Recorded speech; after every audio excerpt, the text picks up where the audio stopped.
네, 안녕하세요. 저는 작년에 프라이드 스크린 졸업 작품으로 참 잘했어요를 연출한 김상우입니다.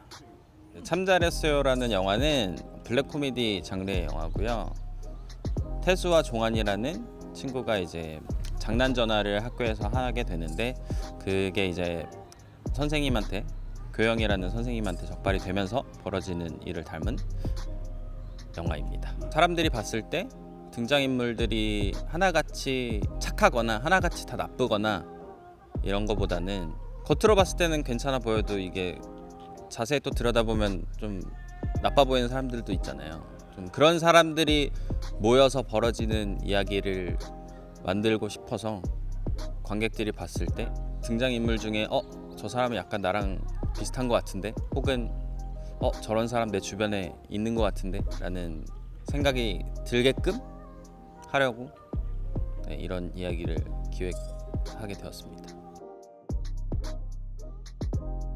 굿보이 건배드라는 영어 제목을 먼저 짓게 됐고, 리안나의 세 번째 스튜디오 앨범명이 굿걸 건배드라는 제목의 앨범이거든요. 근데 이제 그 굿걸 건배드라는 뜻이 이제 더 이상 이제 착한 여자는 없어, 약간 이런 느낌의 제목이라서 저도 이제 종환이라는 캐릭터가 어떻게 보면 영화에서 제일 키를 담당하고 있는 캐릭터라고 생각을 했고, 이 종환이라는 캐릭터를 설명하면서 영화 전체를 설명할 수 있는 제목이 뭐가 있을까라고 생각을 하다가 그 앨범명이 떠올라서 거기서 이제 따와서 굿보이 건배드라고 해서 이제 더 이상 착한 아이는 없다, 약간 이런 느낌으로 좀 한국 제목은 참 잘했어요지만 좀 반대되는 반어적인 의미로 쓰고 싶어서 그렇게.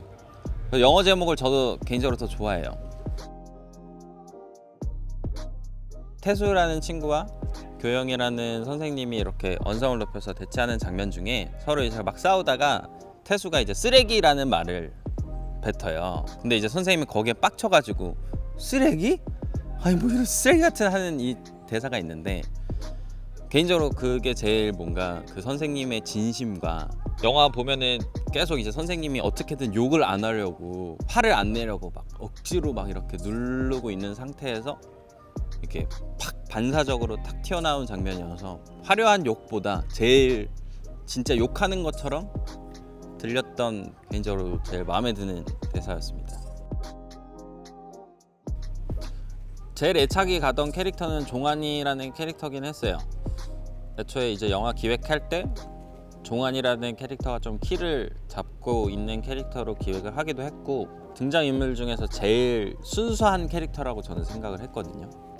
그 종환이라는 캐릭터를 최대한 초반부에는 제일 숨겨놓으려고 했었고, 관객들이 봤을 때 이 아이는, 이 친구는 대체 무슨 생각을 하고 있는 걸까, 무슨 속셈이길래 저렇게 아리송한 표정을 짓고 있고, 약간 이런 거를 좀 끝까지 숨기려고 노력을 하면서 중간에 이제 삑살이 나듯이 그 종환이라는 캐릭터가 이런 캐릭터다라는 거를 조금 암시하게끔 그렇게 풀어놨던 것 같아요. 그래서 좀 애착이 많고 제일 신경을 많이 썼고, 그거를 이제 최현진이라는 배우가 너무 잘 표현을 해줘서, 이제 저희가 한참 리딩을 하고 있는데 종환이라는 친구가 갑자기 목이 말랐나 봐요. 그러더니 갑자기 얘가 물을 엄청 큰 소리로 꿀꺽꿀꺽 마시더라고. 근데 그 상황이 너무 재밌어가지고 저는 그거가 이제 원래 시나리오에 없던 건데 그걸 이제 영화 속에 넣었어요. 이 친구는 되게 종환이 같은 면이 있구나. 그래서 좀 애정이 많이 갑니다.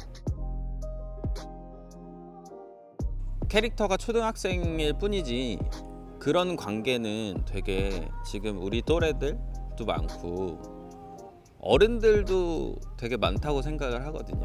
제 생각에는 관객분들도 보시면서 주변에 그런 사람들이 떠올렸을 거라고 생각을 하고, 그게 또 본인 같이 느껴졌을 거라고 저는 생각을 해요. 물론 저는 둘 중에 아무도 아닙니다만.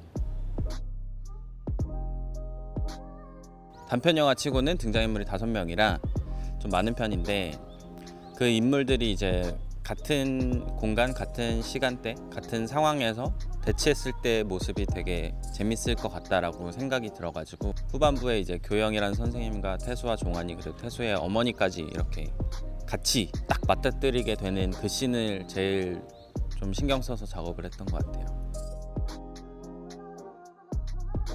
그 부분은 좀 고민을 계속 했었어요. 원래는 시나리오 초고에서는 그 종환이가 그 대사를 던지고 교영 선생님의 그 리액션으로만 영화를 끝나려고 했는데, 생각을 해보니까 이제 선생님 교영이라는 캐릭터가 영화 내내 너무 당하기만 하는 거예요. 아, 내 영화의 주인공인데 너무 당하기만 하다.